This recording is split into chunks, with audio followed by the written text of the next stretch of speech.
Welcome to the Superhero Bibliophiles podcast. This is the companion show to the Superhero Cinephiles podcast, where instead of talking about superhero movies, here we talk about comic books that inspired them. And today I am joined by a returning guest, returning guest for the movie show, first time guest on this aspect of it, and that is Scott Honig. Scott, how you doing today? I'm doing so well. Thank you so much for having me back. You have no idea how excited I am for this discussion. I am very excited to dive into this as well. This was a very formative story. So for let's go ahead and let people know we are talking about Fatal Attractions, the 1994, I believe it was, a crossover between the X-Men Three. titles. 1993. Okay, thank you. Yeah. The crossover between all the X-Men titles, which saw the return of Magneto, and crucially, spoilers for a story that's what, 30 years old now? Yeah, over 30 years old now. Wow. Oh, More wow. than, yeah. Yeah. And also crucially saw the removal of Wolverine's adamantium, which lasted quite a few years before they finally gave it back to him, and a few teases about how that happened. And had pretty big fallout beyond just that for the X-Men books at the time, and we can dive into all that stuff. Um, but and it's also kind of funny. We are recording this right before Christmas. It's actually Christmas Eve today in Japan when I'm recording this, my time. And so I was thinking about, man, it's not really a Christmas book. But then I thought about, well, you got a long lost relative coming back. You got a lot of arguments around politics. There's a lot of family squabbles going on. So yeah, I think it does kind of fit for the holiday season. I would not have thought of that, but when you put it that way, I think I might see your point. Okay, before we dive into the crossover, I know you've talked a little bit about how your history with the X-Men on the main show, but just to give people a refresher, well, first off, let them know who you are and what you do, and then we'll talk a little bit about your history with the X-Men. Sure. So I've been a comics collector since I was about 12 years old. So, going on 35 years or so. And I've been a public school English teacher for about 24 years now. And part of what I do is I bring comics into my classroom. So I started teaching comics back in about 2009, a comic here, a comic there.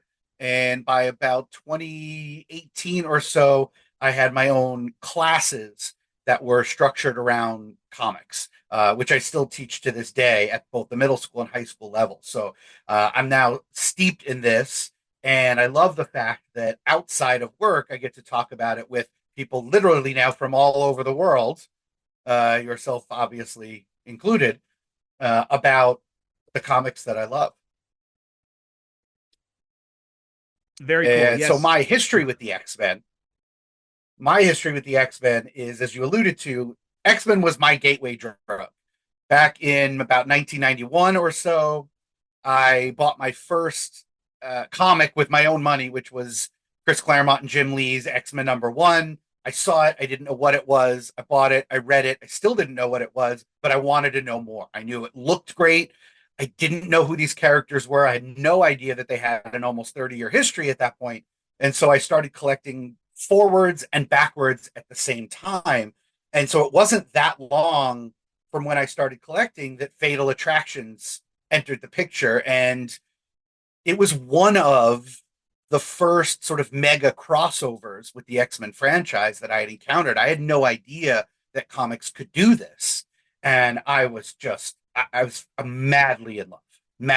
And rereading it now, I can say I am still madly in love. Yeah, I this came at a weird time because I came in through the animated series, so that was 92 when that started up, and then this 92, crossed yeah. the end. And my brother was owning had owned a sports collectibles store at the time, and one of the things they sold comics, and he would give me like, unsold issues and stuff. He'd send them to me in the mail and things like that. And some of the issues I got it was kind of funny because they're just kind of like, wait, why, what is happening here? Because there's so much stuff that was like made no sense to me. So, for example, one of the earliest issues that I remember getting was I think it was X-Men or Uncanny X-Men number 299, right before the big 300 anniversary issue. And in it, they're all Mm-hmm. talking about how Magneto's dead and everything like that. It opens up with Forge and Henry Peter Gyrick like investigating the crash site of Asteroid M, which also confused me because I'm like, wait, isn't Gyrick a villain? I remember him from the. Why is he working with Forge? And then they talk about Magneto, and there's this big empty shell in there. I'm like, what is happening here? And another one was X-Men 24, which was has a famous cover of Mm-hmm. Gambit and Rogue embracing and about to kiss. And, being a fan of the animated series, I'm like, oh my God, are they going to kiss in this comic? So I bought it just for that reason. It's the soap opera drama drawing me in. And it was just it was just a date issue between that, but it was like one of these famous downtime issues that, I can't remember. I think it was Nisiesa that did that one. And where they just had like, Yes, he did. and it was exploring the fallout. So I'm like, who is this little girl everybody's talking about? What? Why are they talking about Magneto being dead? I was so completely confused, but I was also very curious. And then, like about a year or two later, I discovered I really like I got connected to ancillary comic stuff before I actually started diving into the comics themselves. So stuff like the trading cards or the action figures or things like that. Mm-hmm. And there's one trading card set. It was like a Fatal Attraction set, and it's like when you put them all together, it's like a grid of like 3x3, and it had like all the characters in it.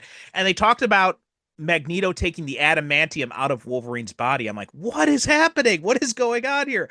I was so lost. So it wasn't until like maybe like 96, I want to say, that I actually finally sat down and read the crossover when it was this was actually one of the few trades that Marvel would put out at that time, because back then Mm-hmm. Marvel's trade game was very slim. They only put out like a few random things here and there, whereas DC was very good about collecting stuff.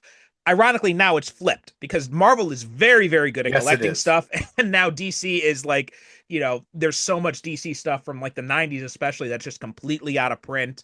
And who knows if they'll ever collect them. I'm still wait. I've said this numerous times, but I'm still waiting for volume 2 of Judd Winick's Outsiders, which I don't think it's ever Oh, coming. oh. Probably not. I wouldn't hold my Yeah. breath. Yeah, yeah. I'm still. I mean, they did come out with that second omnibus of the Triangle era, the Superman stuff, and I'm wondering Yes. if that's going to be the last one or if they're going to keep going with that. So I'm like, wow, they got volume 2. Great. We'll see if there's more. Yeah. Now, X-Men was in such an interesting period in that early 90s. I mean, obviously, through the end of Chris Claremont's run, it remained a sales juggernaut. I mean, it was Marvel's best-selling title. It was, making headlines. It was top of every list. And then when Jim Lee came on, it catapulted it even higher. But he wasn't on it for that long because shortly thereafter, he and a bunch of other artists would leave and form Image Comics, and sort of Marvel had to scramble to figure out what they were going to do with their best-selling books. Claremont had famously left the book because Lee had insisted on having too much input in the writing, and so you have Scott Lobdell writing Uncanny X-Men and Fabian Nicier's on X-Men, it was a great team in terms of the writers, but they needed something to reinvigorate the art. So, they brought back John Romita Jr. on Uncanny X-Men and Andy Kubert. So you got these two legacy artists, right? Because their fathers were Golden Age and Silver Age incredible artists with huge catalogs. And the books took off again. And at that point, it felt like whoever at Marvel editorial decided that it was time to start building towards these mega events. So we had Executioner Song the year before this, and then Fatal Attractions in '93. And while there are other good crossovers around this, I enjoyed almost every one throughout the '90s. There's something about Fatal Attractions to me that just hits home because all the pieces seem to fit so perfectly together that it takes those separate X books, and there were a lot of them, and these separate characters and these threads, as you alluded to, that had been, dropped sometimes years before, and it tied things together and it catapulted other storylines forward into other things. It just, for me, it just has this really important role in X-Men history. Yeah, it's really interesting when you think about how Claremont left and like his whole plan, because like you said, Jim Lee was exerting more and more control. He was the superstar artist coming on, and Claremont was. And one of the reasons why Claremont was able to catapult the X-Men as high as it did was because he kept, trying to push the concept forward, pushing it new directions. So you had Magneto going on this redemptive journey, and Claremont's whole idea was he wanted this idea of like culminating in Magneto becoming the leader of the X-Men is what his end goal was, which he'd been building to and building to. But Jim Lee wanted more of the classic stuff. He's like, well, I want to do them back at the mansion. I want to have the original X-Men back in there and involved and folded into it as well. And and so Claremont just finally says, okay, he has it, but he's like, all right, fine, I'll give you the return of Magneto as a villain, but then I'm gonna kill him off at the end. So he kills him off at the end of that, and then he leaves the book. And then a few issues later, Jim Lee ends up leaving as well to start Image. I imagine, I gotta wonder, and maybe he's mentioned this in interviews, and I'm not sure, but I gotta wonder what was Claremont thinking at the time when he read the announcement that Jim Lee left for Image. I must be like, son of a bitch. Yeah, I mean, I'm sure that had to hurt because had things shifted just a few months in either direction, I think, Claremont stays on the book. He, re-exerts control and moves forward with whether it's Andy Kubert or another artist or whoever, but gets to do his plans. It's so easy to look back and say, well, this would have happened or this might have happened. Overall, I don't think anyone can really be that disappointed at the end of a 17-year run. Where he catapulted certain characters to major prominence, you know, created a franchise that now went on to become a multimedia, juggernaut. I don't see how anyone could be really disappointed. And again, I try to focus on like what we got from it.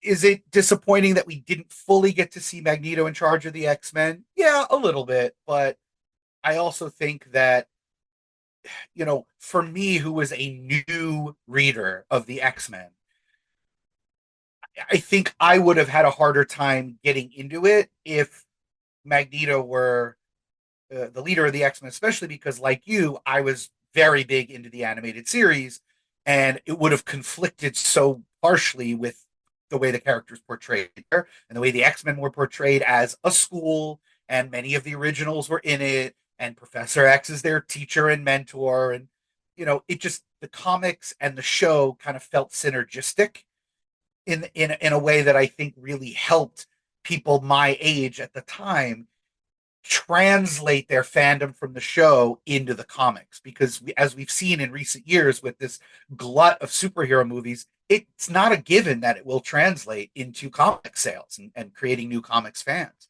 No, Usually absolutely. fans of the movies remain fans of the movies. Yes, yeah, absolutely. And I think a big part of that was because Bob Harris was a creative consultant on the animated series. So what they did was actually very clever with that show because they they did the classic stories, but the characters and their looks and all that were reflective of what they looked like in the current comics. So it Right. was a very easy transition where you see Gambit and Rogue in the animated series, then you see Gambit and Rogue in the comic books, or anything like that. So even though they had nothing to do with things like Dark Phoenix or the original Apocalypse story or Days of Future Past or anything like that, but because you had, and that worked for me because I'm like, oh, I recognize all these characters on the comic, and so it's very easy to transition. Whereas in like in 2000 when the X-Men movie came out, which was also when Chris Claremont was back on the books too, Right. you go from the movie to the book and they look nothing alike at all.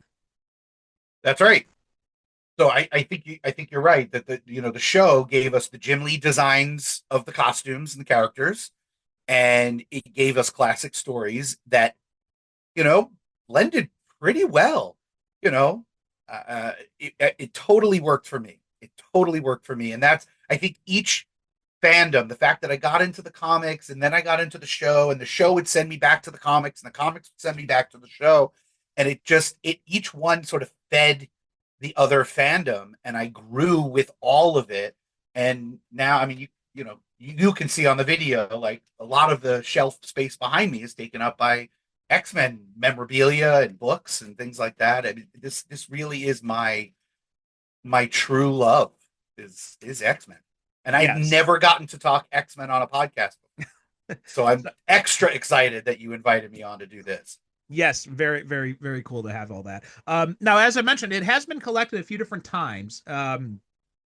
Most of the collections, most of the early collections, they only focus on the core Fatal Attraction story, which was split up between the one, two, three, four, five, six X books. So that was X Factor 92, X Force 25, Uncanny X-Men 304, X-Men number 25, Wolverine number 75, and Excalibur number 71. That was how I was first introduced to it. But there's some other stuff that really kind of feeds into it in really good ways. And some of the other collections are kind of weird because there is an Epic collection that came out Yes. recently. It's called Fatal Attractions, and it does have that famous Gambit and Rogue cover um I hinted at. Although this doesn't, this kind of dances around the Fatal Attractions crossover. It's weird because it collects Uncanny 301 to 306, X-Men 24 to 25, X-Men number Unlimited number 2, Wolverine number 75, the Gambit number one 1993 Gambit solo series 1 to 4 or miniseries, and the X-Men Survival Guide to the Mansion, which was the kind of like this little insert type thing where it kind of showed you around, gave you kind of like an explanation of like, you know, what the mansion was like, what the layout was like, all that kind of stuff. So it's weird because it excludes major parts of the crossover, and just reading the description, I think it seems like it's more of a thematic collection on the theme of like attraction. Like, so you've got like the Gambit and Rogue stuff, you've got like Forge and Mystique and Storm, and that whole kind of like semi love triangle that was kind of around at the time. Um, and so it was a really weird way to do that, to call that Fatal Attractions. And the ones we're looking at, there are these two sets, one, and they both had the exact same cover. One of them was a two-part collection, and this is a massive collection. So this one, I actually have to bring it up here because it has a bunch of stuff in it. Um, book one, and I think this might be out of print, but book one includes Uncanny 298 to 303, X Factor 87 to 91, Uncanny X-Men Annual 17, X-Men Unlimited number one is book one, and then book two in that is, sorry, I'm jumping around here, Mm. clicking things.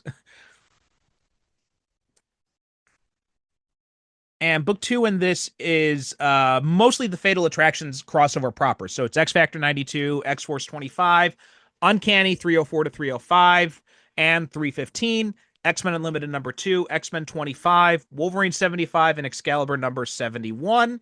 And the version I'm going with, which now in retrospect, I think 24 would have been good. X-Men 24 would have been good to include in there as well, but I didn't. But this one includes pretty much the crossover proper, plus a few other issues that I think really help lead into it. And I just had this one up here too, and I lost my page. And I'm all scattered around today, folks. Sorry about this. Oh, here it is. So I chose Uncanny 298 to 300. Um, and then Uncanny 303 to 304, X Factor 92, X Men Unlimited number 2, X Force number 25, X Men number 25, Wolverine number 75, Excalibur number 71, and Uncanny number 315. And those are kind of the ones I figured that kind of like distills the most of the stuff in there. There's some other stuff here and there. Like as I was rereading it, there's some stuff in X Factor and those earlier issues that leads into this. There's some stuff uh in the Uncanny X-Men Annual number 17 that dealt with Colossus's head injury from the Executioner, which I've actually never read that story, so I was always wondering what had Mm. happened through it. And then I found out here as I'm reading through, I'm like, oh, okay, it was from that. But also Uncanny number 301 to 302, that involves the upstarts attacking Forge and Mystique, and that also leads into Ileana's death there, and kind of like Colossus's um anger over being unable to help his sister and all that. So like Ileana's death kind of looms over large over all of this, but I really kind of wanted to zero in on the Magneto and the Acolyte stuff. So that's kind of where I was focusing Mm-hmm. my attention with this. But what were some of the things that you were thinking as you were going back and rereading this crossover. So first of all, I think the issues that you chose were perfect. It was the perfect amount and it was the perfect stuff. It was very much a good reminder of kind of what the status quo for the X-Men was at the time leading up to the crossover itself, and then a couple of the aftermath pieces. What I was thinking mostly as I read was just how good the character work is, in addition to the spectacle of it being obviously this giant crossover. And I say that from the perspective of 2025, where I've now seen so many crossovers, whether they be, line wide or company wide, that sometimes it does happen where the spectacle takes precedence over character, and you just have the characters there and they're doing all the things, but they're doing it more out of a utilitarian purpose, right? It's just to move the story along, to get, to where they need to be, or to set up whatever was coming next. But here, in particular, with Colossus, his whole arc in this is tremendous. And for a character who had kind of taken a back seat for a little while, this gave him a time to shine, no pun intended, because haha, he's made of metal. Um, but I thought he got some real key moments. I thought Rogue and Gambit also got some really key moments, and I forget just how fun it was towards the beginning of their relationship, because Gambit in particular had not been around for very long by the time this crossover happens. There was some really nice stuff with Bishop, and then the Xavier Magneto dynamic kind of takes the front. I mean, obviously all the hints at Magneto, and then that X-Men Unlimited issue, which is all Magneto, just a big, nice, deep look at Magneto, and then of course towards the end, the Wolverine piece of it, which makes total sense to to do something drastic with him. I every time we got one of these character moments, even from some of the minor characters, like you mentioned, Forge and Mystique, who like Forge was kind of an auxiliary member of the team. He wasn't really on an X-Men team. And I was just riveted by his struggles with Mystique against the upstarts, and Trevor Fitzroy, who comes back. And I just, again, I found it to be like a really filling meal. Like it was well presented. It tasted good. It filled me up. And I just found myself sinking right back into my, 15-year-old self, reading it for the first time. It was really, really quite joyful. How about you? Yeah, What did you make of it this time around? I enjoyed it as well. I mean, there were some things that jumped out at me, and mostly it was a lot of the Lobdell stuff that was kind of like jumping out to me, and not always in a good way. Oh, And I think it's funny because, like, I always maintain that of that team, Lobdell and Niciesa, I really feel like Niciesa was the stronger writer of the pair. And Lobdell, and that's not to downplay Lobdell too much. I mean, he did have some good stuff in here too, but there's also some other stuff that I was kind of questionable on. Like, I mean, to the Colossus thing, this was really controversial at the time among X-Men fans. And when you're reading it, and I didn't think that at the time, but now when I'm going back and I'm rereading it, I do see where a lot of those fans were coming from, because Lobdell really put Colossus through the ringer. I got a feeling that yeah. he didn't care much for the guy, because as soon as he comes on the book, almost exact, like, I'm not sure if that was Lobdell or if that was before, but we get the return of his brother. His brother dies. We get his family, his parents get killed, and then Ileana comes to the mansion to live with him. And then Ileana gets infected with the legacy virus, and then she dies. Meanwhile, he gets this brain injury. He gets stuck in his metal form. He's lashing out at everybody. He almost kills Fitzroy, and then he ups and joins Magneto, which in the and at the time when I heard about the idea of Colossus defecting to the Acolytes, I'm like, oh, that's a cool idea. But when I'm rereading it now, and I forgot like how soon this came after the Acolytes had gone on like a genocide spree. And so in light of that, I'm like, brain injury or not, that's a weird decision for Peter to make in this context. I'd understand it more if I think maybe the Acolytes weren't in the picture, but for Peter to do that at this point, it felt very odd. even with the brain injury. And I think by the time we get to 315, which is this trial of Neophyte. So Neophyte is this acolyte who had assisted the X-Men in X-Men 300 when they were going after when Fabian Cortez was still leading the team. There's a lot of backstory, guys. Like this is 90s X-Men. So Oh yeah.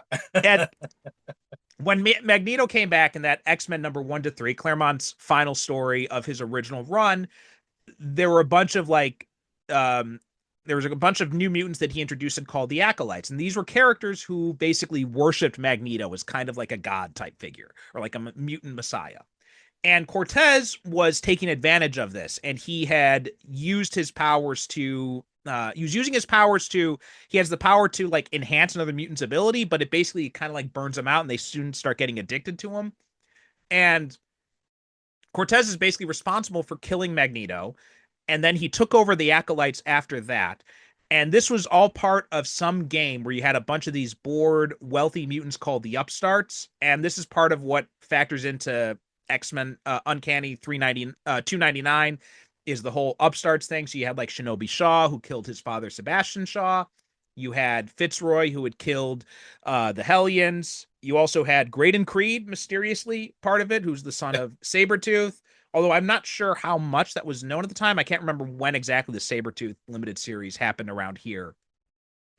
I think it came out a little bit later. I think May I have been a think little bit later, yeah. Creed's parentage came out. I think I want to say X-Men Unlimited number 4, where Rogue and Nightcrawler realized their siblings, sort of, Well, because that was the Mystique was Mystique kind of part of it. That the Mystique part of it. the I Mystique, think yeah, I think that was the connection because it was Creed's the Sabretooth part that was I remember that was part of the Sabretooth limited series because Creed was ultimately like the mastermind behind all that. yeah, And and then after that, I think that X-Men Unlimited number 4, I think that's when they connected Nightcrawler to Mystique finally, because that had been hinted at for years. yeah, Although not in the way Claremont had intended. Originally, his intention was that it was going to be Mystique and Destiny were his yeah, parents, which eventually they did end up doing. I think Kieran Gillen ended up revealing that during the Krakoa yes, era. indeed. But Marvel got squeamish about that aspect of it at the time. Um, but that's another thing that jumped out at me, the upstart role of things, because I don't know about you, but did the upstarts ever really go anywhere? Because it feels like one of those things that just kind of dropped. I remember Games Master appeared like at least one other time later on in when we had the whole Joseph thing in an annual, and then I never Right. remember hearing about that character ever again. Yeah, the upstarts would pop in as this sort of like C plot in a bunch of random issues, both in the X-Men books and in X-Force as well. And yeah, they would like do something, one or two of them, or even as a group, they would do something and then sort of slink back into the shadows and count their points because right, you had to like accrue a certain amount of points for killing people and doing, making mischief and all that. And yeah, I don't know that it ever really got resolved. The characters just sort of went their separate ways, and yeah, unfortunately, because I thought it was an interesting idea. These sort of rich, entitled, jerks Mm. who are manipulating things behind the scenes for their own amusement, basically. But yeah, I guess hopefully someone will pick up on that soon and do something with it in the current run. I don't know. Could Yeah, happen. there was well, I mean, we are getting a bit of nostalgia happening here and there in the X book. So and now Yeah. they're doing another kind of like reshuffling of things. So we might see something coming up. But I think one of the best issues of this set, and I think one of the and this is the kind of thing where Lebdell really kind of shined, was the death of Ileana, Uncanny Yes. 303. Like that one hits me especially hard now that I've got kids too. I Oh mean, yeah. because Ileana's what? She's 7 in this. My daughter's Yeah. about to turn 5. So that really hit me hard reading that. Yes. This is an issue that I point to a lot um, when I'm having conversations about what I love about comics in general, but sort of 90s X-Men specifically. And you alluded to it earlier, like the quiet issues. Every now and again, it's actually more often than you'd think, X-Men in particular, because there were so many books and because there were so many stories going, they had the room, I think, to slow things down every now and again. And the X-Men have Thanksgiving and they eat and they play football on the lawn and they just kind of hang out with each other, and it's great.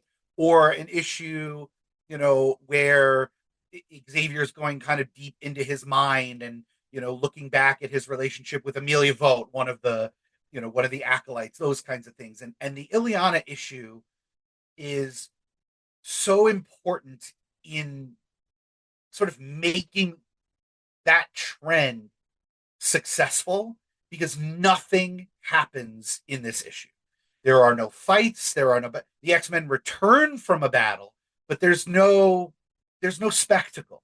It is so quiet. It is carried by Jubilee's narration.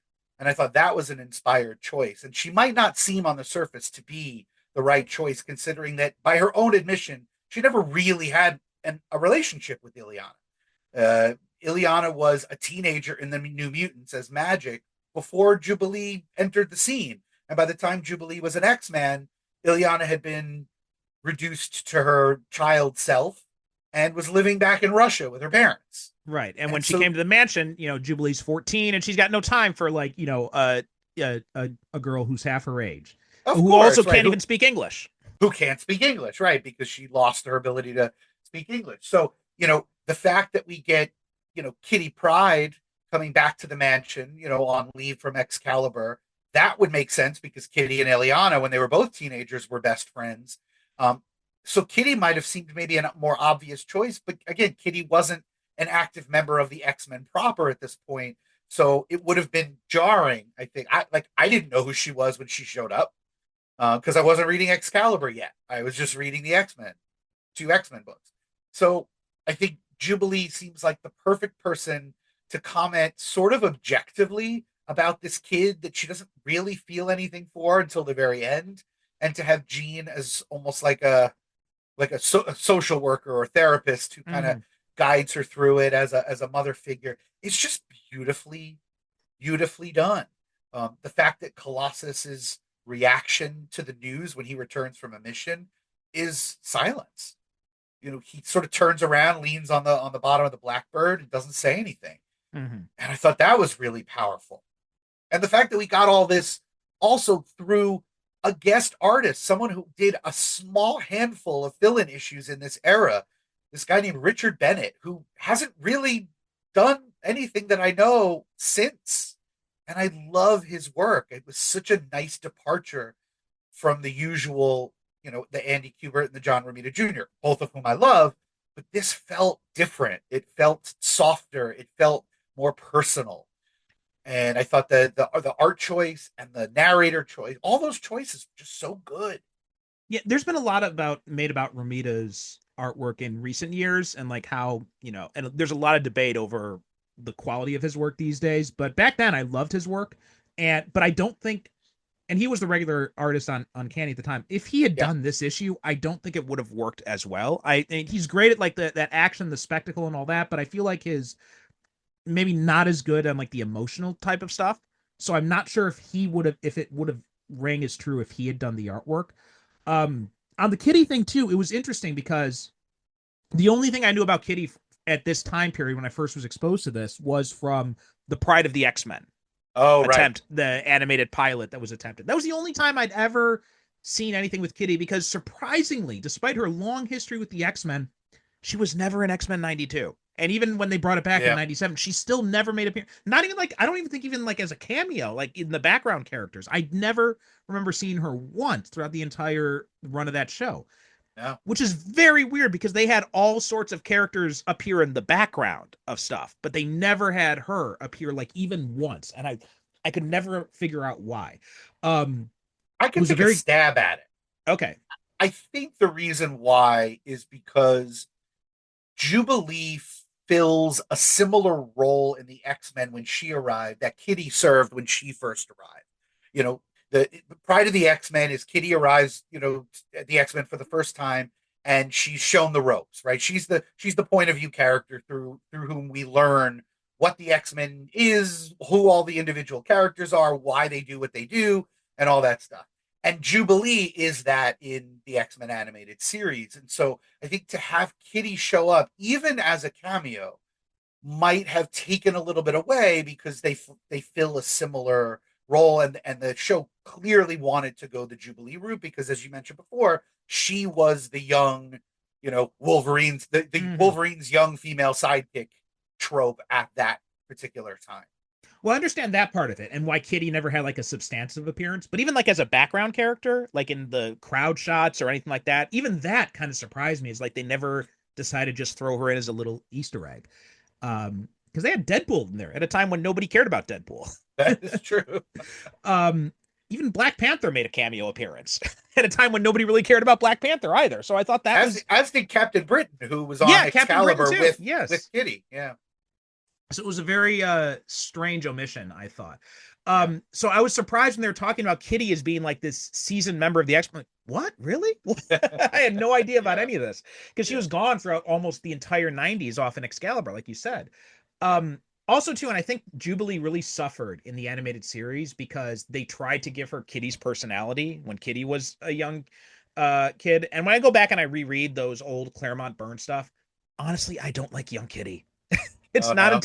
It's not until she grew up that I really started to like her as a character. But as a kid, man, I got so annoyed with her. It just reminded me of like every annoying, kid sidekick you see in action movies or something like that. And I could never understand why everyone, so many fans at the time loved her so much because I didn't see it.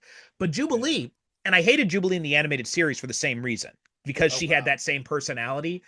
So when I started reading her in the comics and I saw that she had this much more like acerbic personality and she was much more of a smartass, I'm like, oh wow, I really like this character. So Yeah. yeah, Jubilee I feel like really suffered in the animated series. And an issue like this was really good because it shows you that side of Jubilee and how she's always trying to use that sarcasm as kind of like a mask for all the trauma that she suffered. Because you remember, she's 14 at this point in her life. So yeah, there's a lot of stuff going on with her.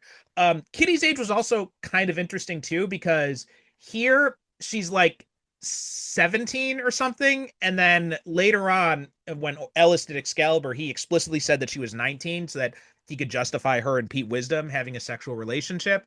Yep. Um, but it's funny. Like I heard some people commenting on that. It's like, oh, it was so weird that they aged her up like 5 years for Excalibur. I'm like, well, they didn't because she's like 17 in this. She's like, uh, so I thought it was Kitty's age is one of those weird things where, and like all these characters that were created around this time, like the New Mutants, Kitty, Power Pack, even they all Mm-hmm. have like these fluctuating age ranges where they go from like 14 to like early 20s and then back down to like late teens, and it just keeps going back and forth between them.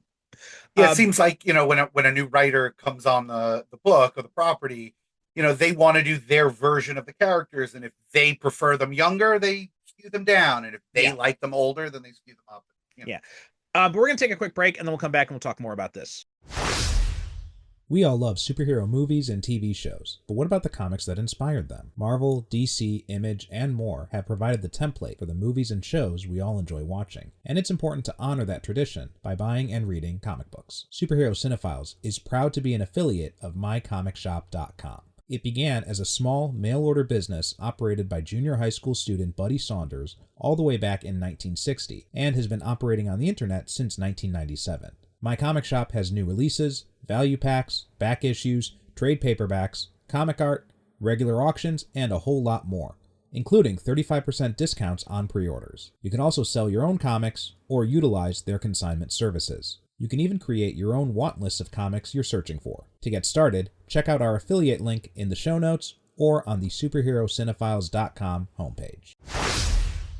Blast off into a new universe with Corsairs, a new sci-fi space opera serial by me, Percival Constantine. In these adventures, join the crew of the Corsair, a group of intergalactic mercenaries, as they struggle to survive in the depths of corporate-controlled space. If you're a fan of Firefly, Cowboy Bebop, or Guardians of the Galaxy, then you're going to love Corsairs. Subscribers to my Patreon get 2 new episodes a week, while free members get 1 new episode a week starting in December. Patreon offers new subscribers a 7-day free trial, but I'm also throwing in another perk. If you sign up with the coupon code SCP, you'll get 90% off your first month. So visit patreon.com/Percival Constantine and join in the adventures.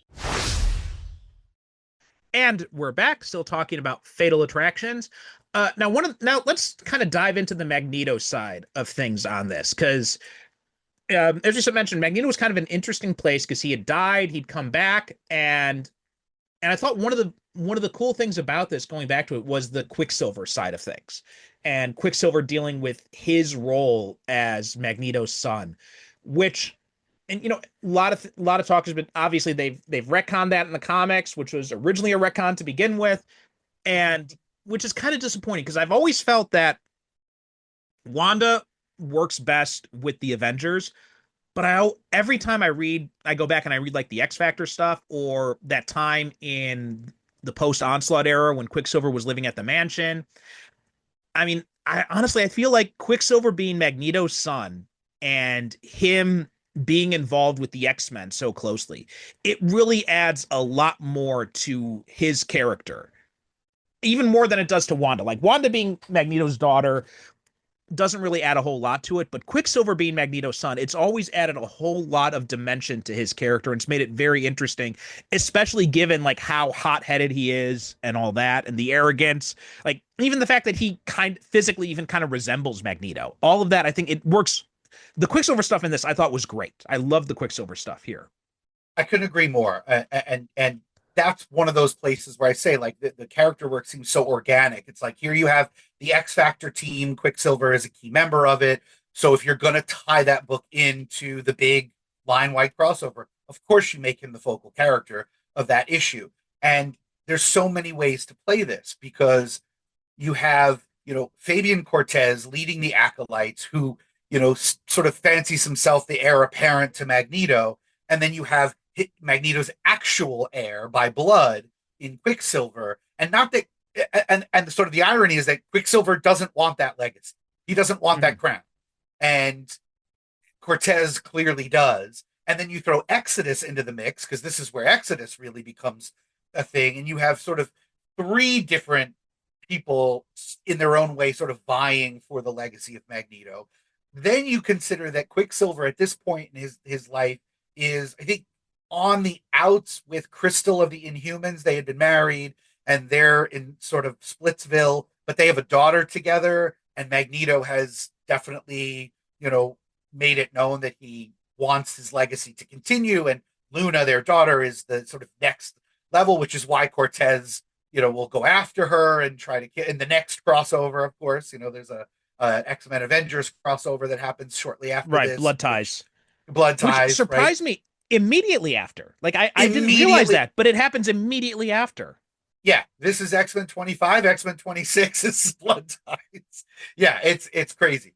But it all works, and to me, there were always been two reasons why Quicksilver's a dick.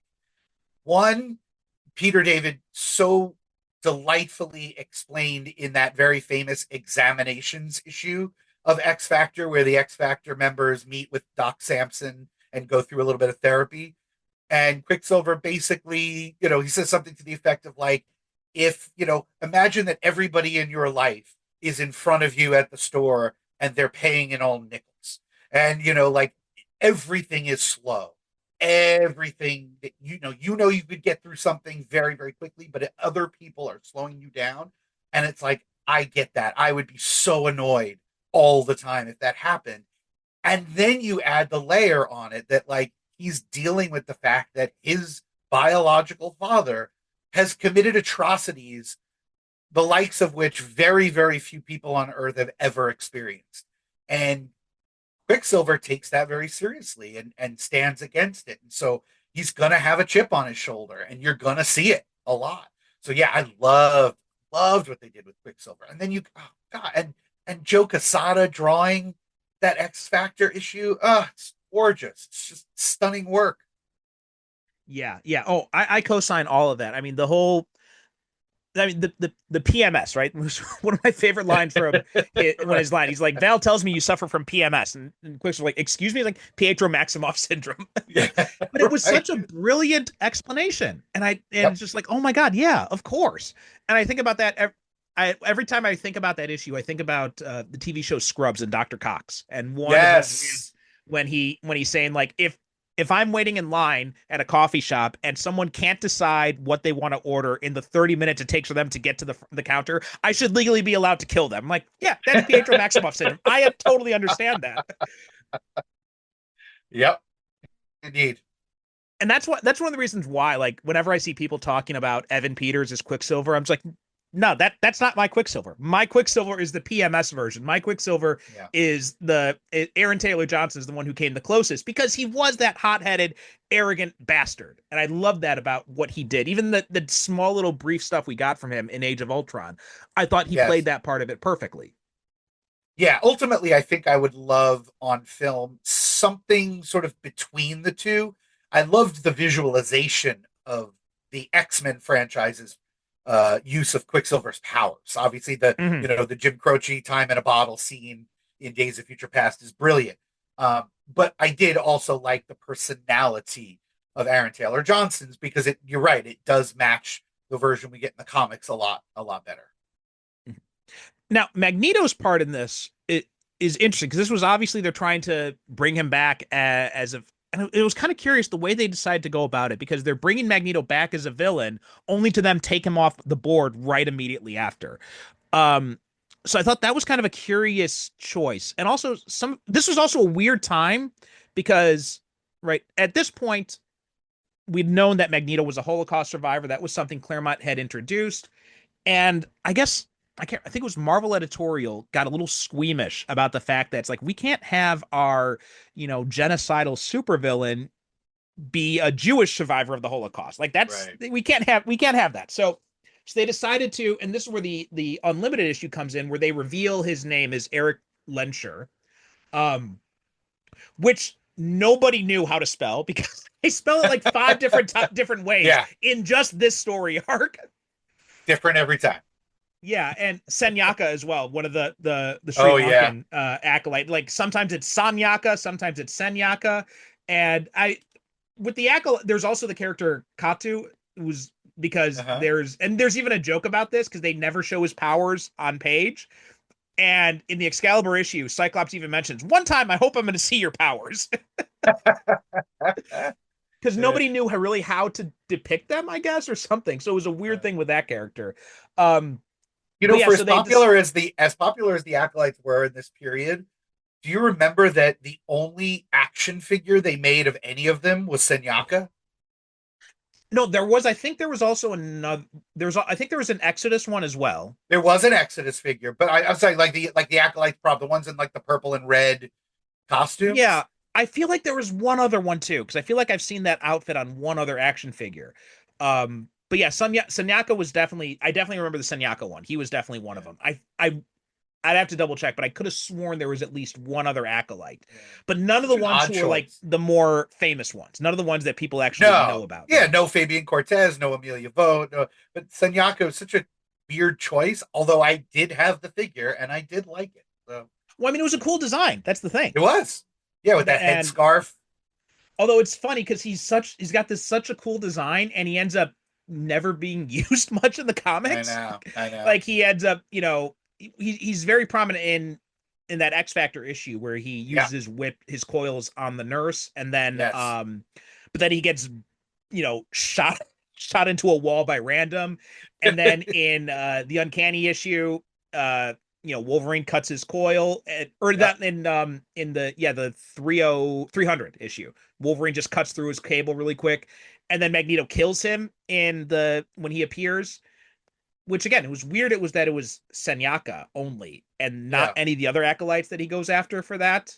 Um, just some of Magneto's behavior in this was very questionable. But back to the Unlimited issue. Again, so they decided that they were gonna retcon the fact that Magneto was Jewish, and instead, or not even retcon, because I think it was always just kind of implied, but it was never outright stated. So right. instead, they said that he was Romani, because Romanis were another big ethnic group that the Nazis had targeted in the camps. And that surprisingly caused a lot of backlash because among Jewish readers, because a lot of Jewish readers, they're like, no, we need Magneto to be Jewish because that speaks a lot to our history with the Holocaust and all that. And even though he is a supervillain, like his story is so resonant that we need that to stay in. So then Yes. later they would backtrack and they'd say that Eric Lenscher was actually a fake identity and he was actually Magnus. And then it wasn't until um the Magneto Testament series when they Yeah. finally revealed Magneto's full background and his real name was Max Eisenhart, even though they Yeah. keep going back to Eric Lencher as kind of like his default name. I got to tell you, I have a very difficult time with him being Max. When in the current comics, when if anybody calls him Max, I bristle at it because to me he's Eric Lencher. There's something about that name that it worked for me. I mean, Eric Magnus Lencher, just it had I don't know, it had this like regality to it. And the fact that Xavier could then still call him Magnus as a sort of nickname, as a shorthand, and then eventually it would morph more into Eric. Yeah, I mean, to most of the writers' credit, like even though Max Eisenhart is, now his canonical real name, they still just use Eric a lot in a lot of instances. So I think it's one of those things where even though Max is his real name, he's gone by Eric for so long that I think only really Storm I've seen referred to him as Max. Most of the time, it does seem like most people are using Eric. Uh, I have to read more closely. I kept seeing Max over the last couple of years, and I just said like, all right, fine if you insist, but I'm still thinking of him as Eric. Yeah, I think Eric sticks a lot more just because it's been used so much it was Yeah, used so prominently in the movies and stuff like that. So it feels like that's right. sticking a lot more. Um but yeah, Magneto's role in this, it's a weird dichotomy because he's like there are parts when he's, the Magneto of old. Like I thought the X-Force issue was very good. Hmm. And I thought, him, approaching Sam and Sunspot in that was made a lot of sense. Um and even surprisingly, like I'm New Mutants is still kind of a big blind spot in my X-Men reading. New Mutants and X-Force. So I know these characters but not very well. And but even at the time, reading this, I thought Niciesa did an excellent job of giving me everything I needed to know about Sam. And the fact that he is kind of like this fusion of Xavier, Magneto, and Cable's different mentoring styles, and he Yeah, and that really made a lot that made a lot of sense to me, and especially when you get to when Lobdell would actually have Sam as an X-Man, and they kind of played him off as this rookie, which is weird because he's so hyper competent in this X-Force issue, which came out years earlier. I know it. Part I'm of two minds about that because part of it fits because he had been a member of the New Mutants and then X Force, and then he sort of graduated to the X Men. And yes, that is an important milestone for him, but he is in essence the new guy, and so I guess you would feel that, right? When you're on a team with Cyclops and Iceman and Beast, some of the original X-Men, but also some of the people who've just been around a while, like Rogue and Gambit, and so I understand why he might revert to feeling a little out of place, a little younger, a little newer. But the truth is, yeah, he had a ton of experience as a leader too in the New Mutants and in X Force, and so maybe he. Some people theorize that maybe he should have had a stronger personality once he got to the X Men, but I love this period of X Force too because again we have Nicieza writing it, a young Greg Capullo doing the art, and it's absolutely beautiful. They updated the costumes where they still look uniform, but each one kind of has its own personality. And you're right. I think Sam and Cable as a focal point for that issue makes sense because when the New Mutants began, Xavier was the headmaster of the school. Cannonball idolized him and, grew under his tutelage, but also came to see him, as we all do our parents, as fallible and, lost a little bit of that from him. And that's when Magneto stepped in as the headmaster. And there was friction, but they also kind of learned to get along and see that there was another way to approach certain situations. And then he was out, and Cable took over at the end of the New Mutants and into X Force and started training them more as soldiers. And Sam was the general. Well, Cable was the general, I guess. Sam was his number two.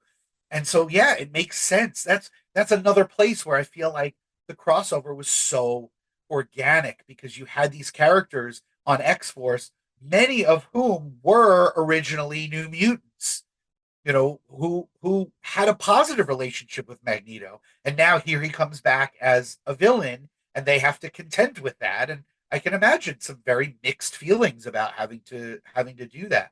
So again, it lined up perfectly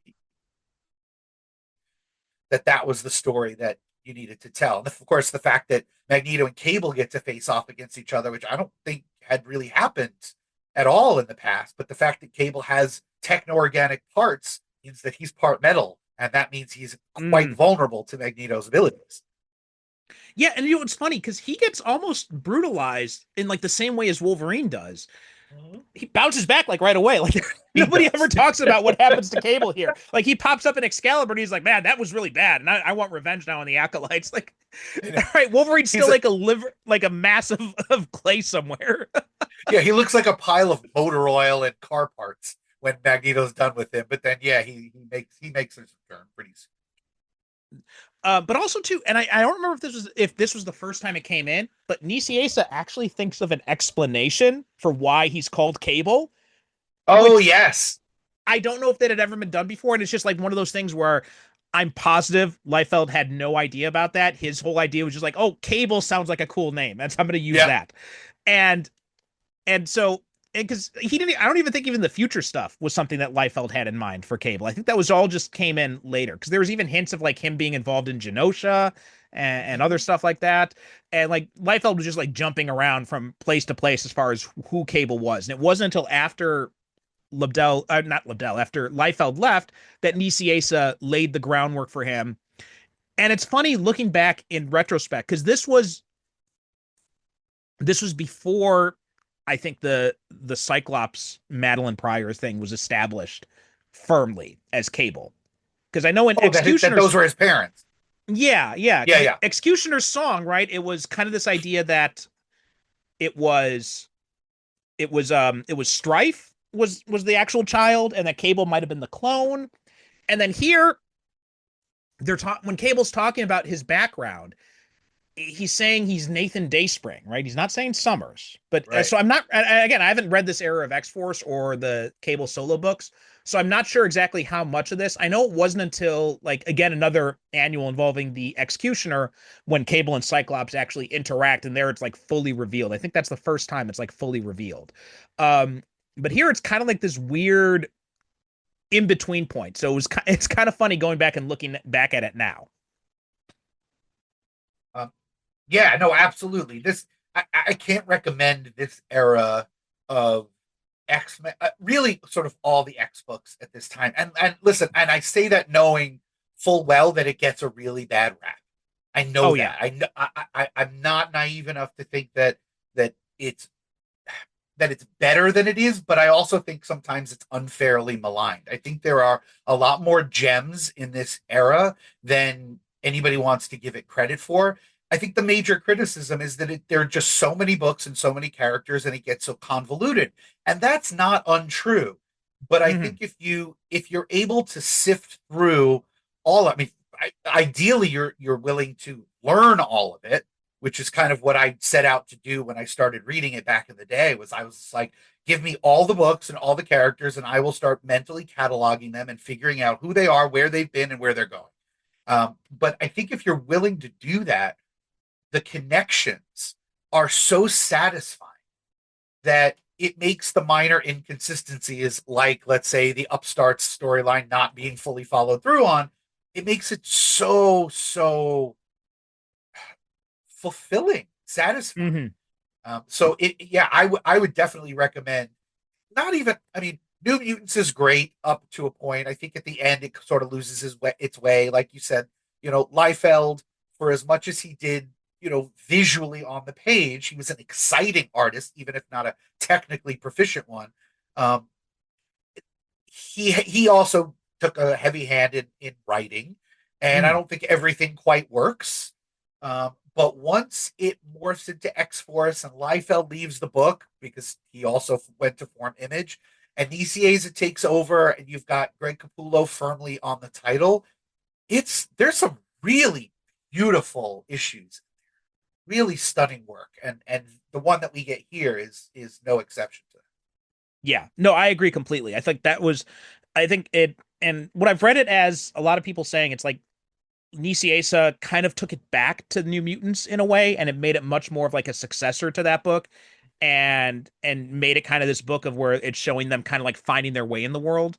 Yeah. And to the crossover part of it, I think one of the things that this crossover did so much better, I feel like they learned a little bit from the mistakes they made with Executioner's Song, because Executioner's Song was this, it was kind of like their follow up to Extinction Agenda, I think was the other big Yep. crossover that happened before that. Yep. And both of those were kind of like these really big, like sprawling things where you just have like all these characters together. And which, again, like you mentioned with the modern crossovers, that's a lot of things that you see happening nowadays too. But, Mhm. and there was criticism of that. Like Peter David famously said that he had to write an issue of X Factor where none of his characters appeared. Right. um, And I think it was just like this idea of like Wolverine, Bishop, and Cable like going after Strife or like trying to Right. infiltrate. And even still, like I think that is still like a really cool issue that David wrote because he had some really good one-liners from all the characters in there. But that was kind of like one of his complaints about these crossovers. Like I had to write a whole issue where not a single one of my characters made an appearance. That's And right. here with this crossover, I really felt like they put a lot of thought into that and they tried to compartmentalize it in different ways. So you've got the X Factor one that focuses on Quicksilver and his relationship to Magneto, you know, um, and Cortez trying to tempt Quicksilver over to his side.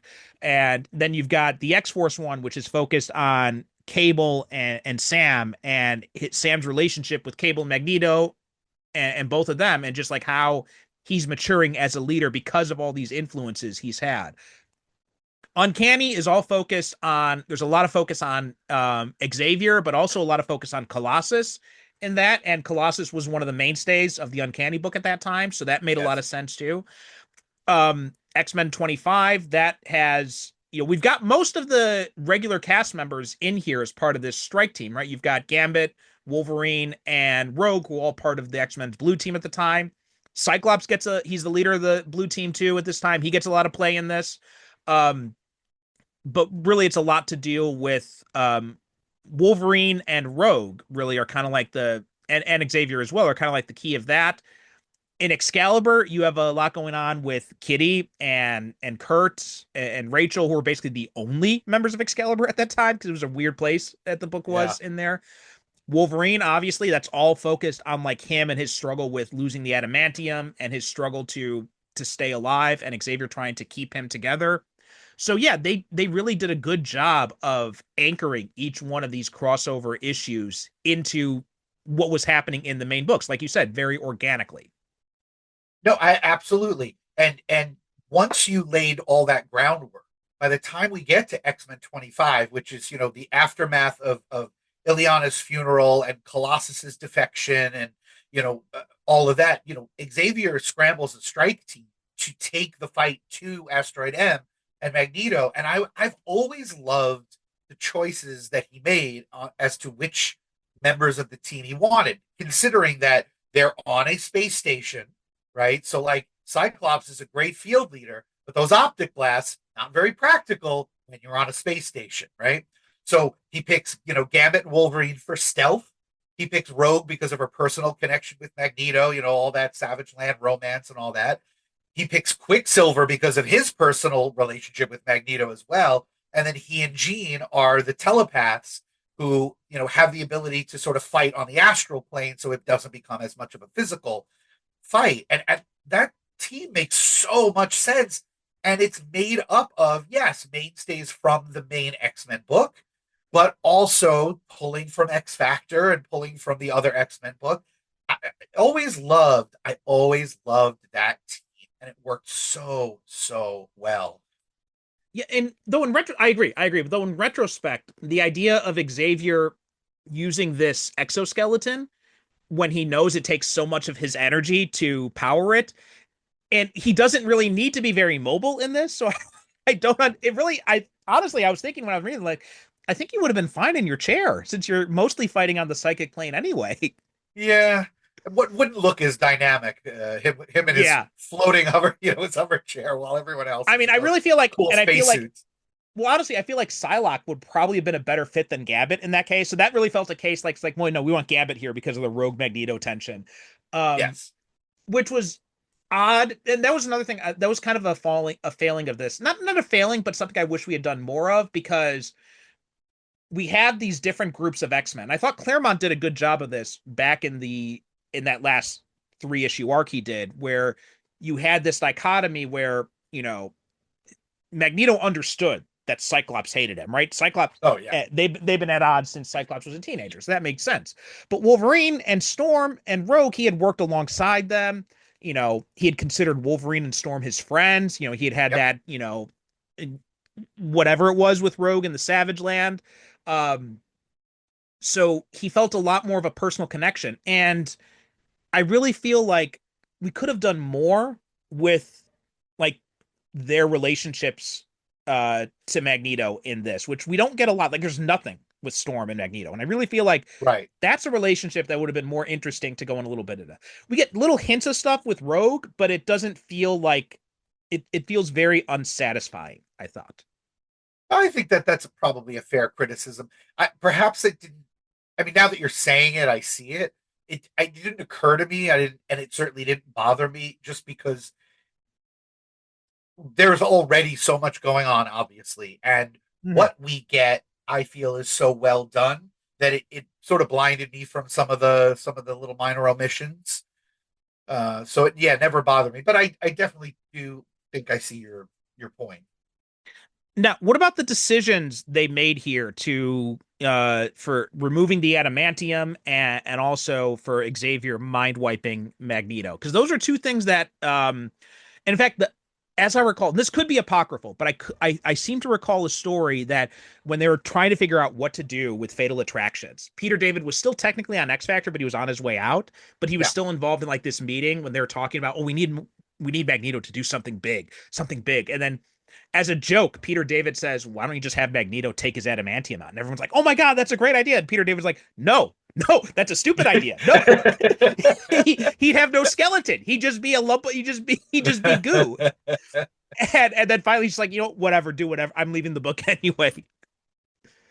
But it's actually the kind of idea where you go, well, why didn't anybody think of that before? You have a guy whose skeleton is coated in metal, and you have an antagonist who manipulates metal. Like that should seem like the most obvious thing. And the fact that I never thought of it, and then I read this issue, and I'm like, that makes so much sense. There's this rule in writing, particularly like twist ending kind of things, Hmm. where a good twist should feel both surprising and inevitable at the same time.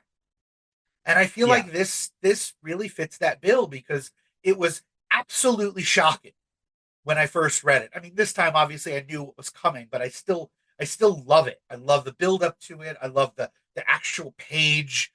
It's almost a full page splash, not quite. And of course, it's such a beautifully designed page that they had to reproduce it almost exactly in certain terms of its composition for the X-Men Hmm. '97 show. Like they basically took that I panel. mean, They even freeze the frame I was gonna basically, say yes. It was basically like a freeze frame of it. Yeah. and Wolverine's in the same position. He's in a slightly different version of the costume, but it doesn't matter. It's such a beautiful, beautiful panel that, to me, it seemed like the most obvious thing in the world that none of us saw coming. Hmm.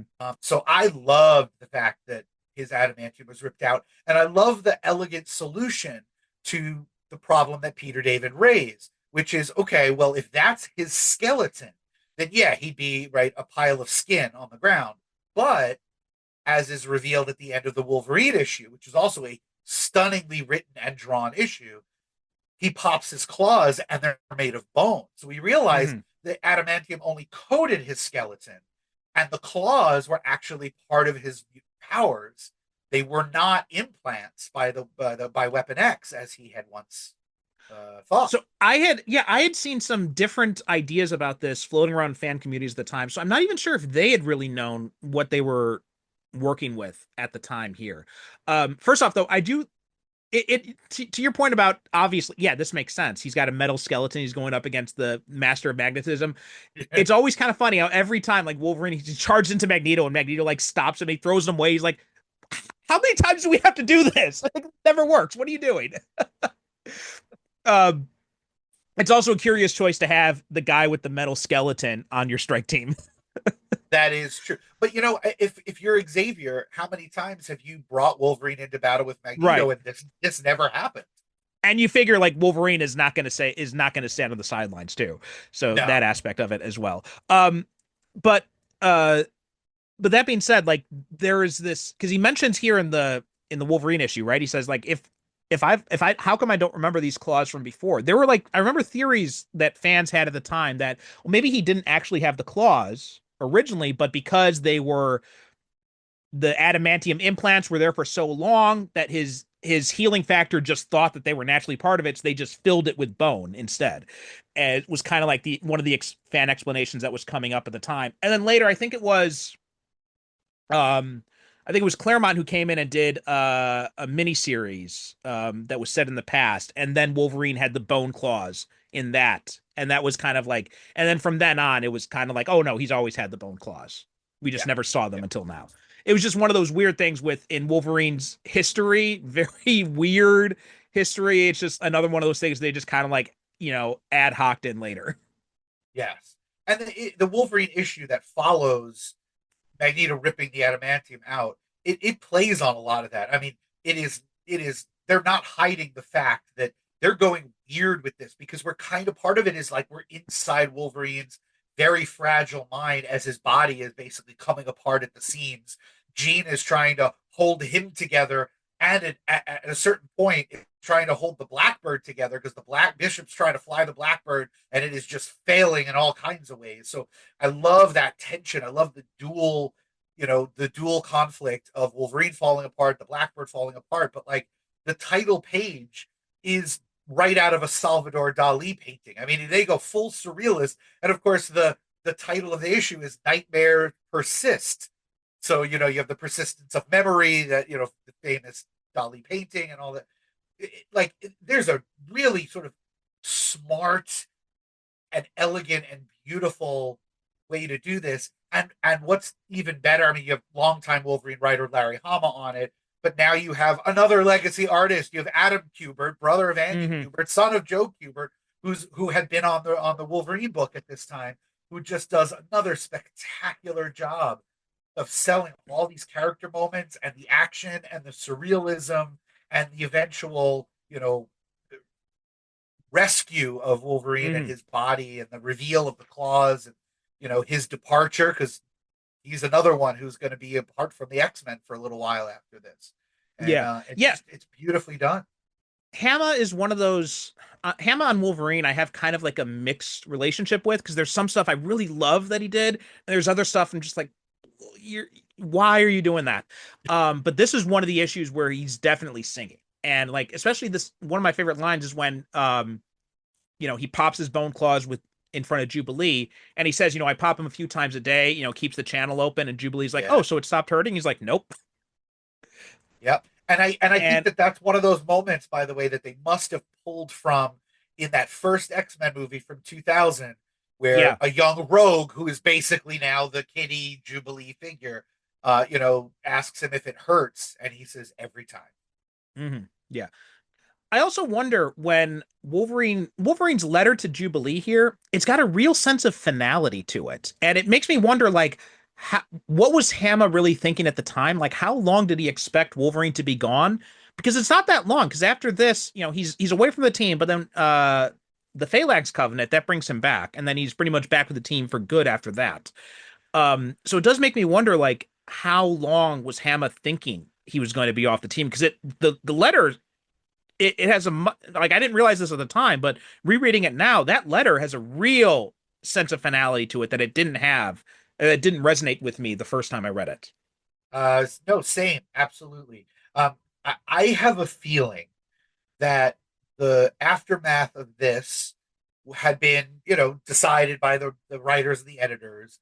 And then when the crossover, I think, did so well, I know this is that period where the crossovers amped up and it was at least once a year where you had to have a big X-Men crossover. So, once the Phalanx Covenant is conceived, then again, those writers have to come back and figure out how they're going to bring the characters from everywhere that they've gone after Fatal Attractions back together because every single one of these titles is going to feature into the Phalanx Covenant.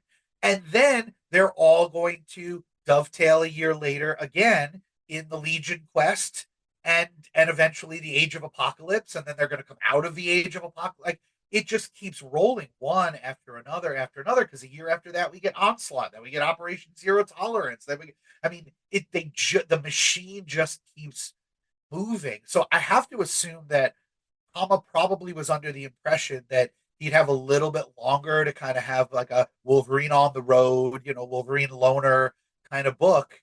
And, he probably got what, a year, maybe a little less to lead into the next crossover, which is a little unfortunate, but I also like Phalanx Covenant, so I can't.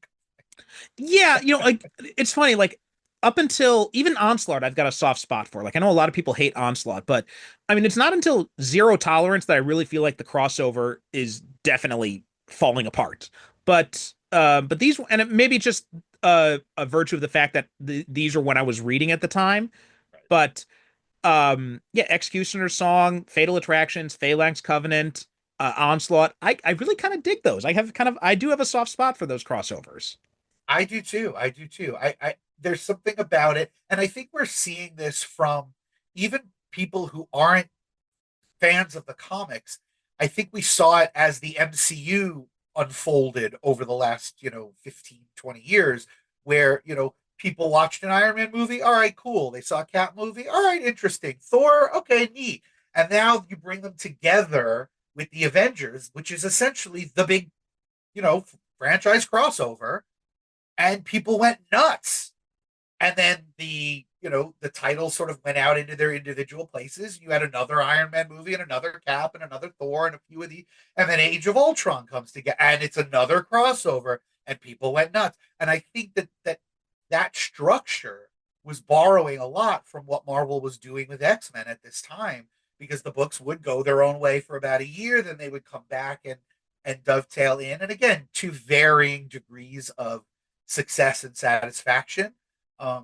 But again, this one to me, and this reread only confirmed it, that this crossover, Fatal Attraction, is about as good a synergy as you're going to find between all of the different X-Books. Each one felt like it had a reason to be there, that it had something to contribute, not just to the action of the crossover, but also to the character piece of it, and it feels of a whole.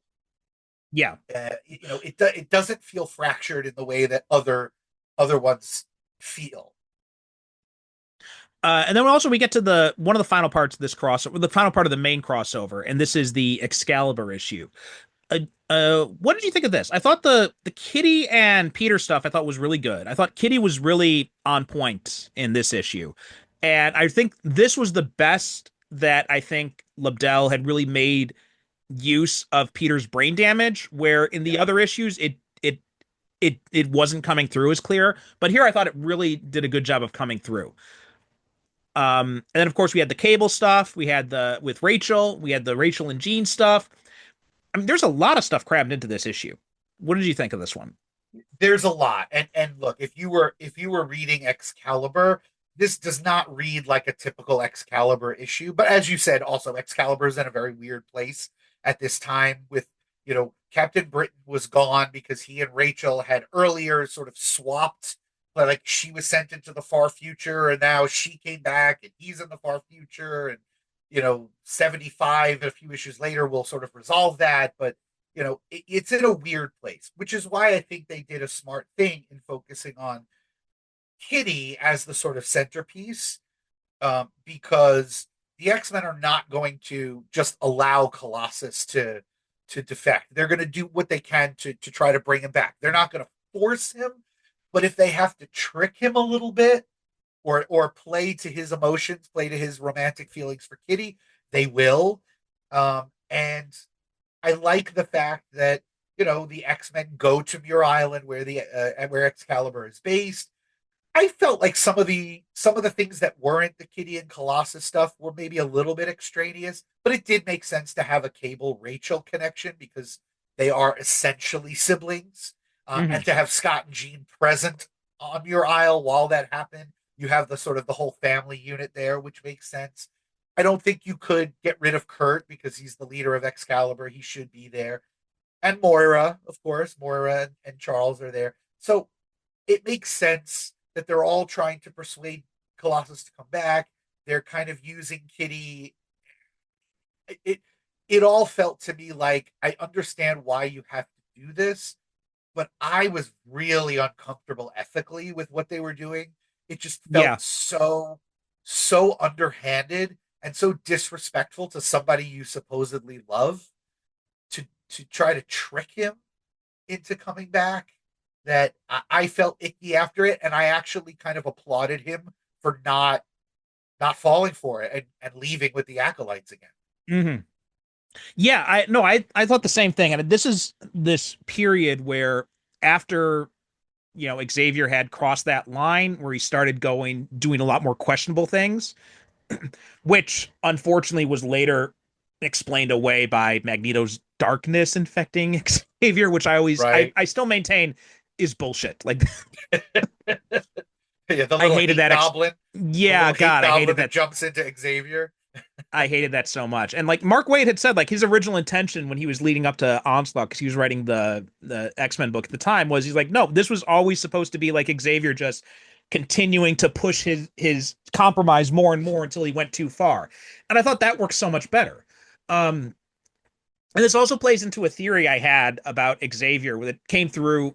I'd formed this theory during Morrison's run because um after Xavier comes back from being possessed by Cassandra Nova, in that he's pursuing a much more mutant centric path, and like there's this one issue in the Phantom X storyline when he talks about how we don't have time to play chimpanzee politics and things like that.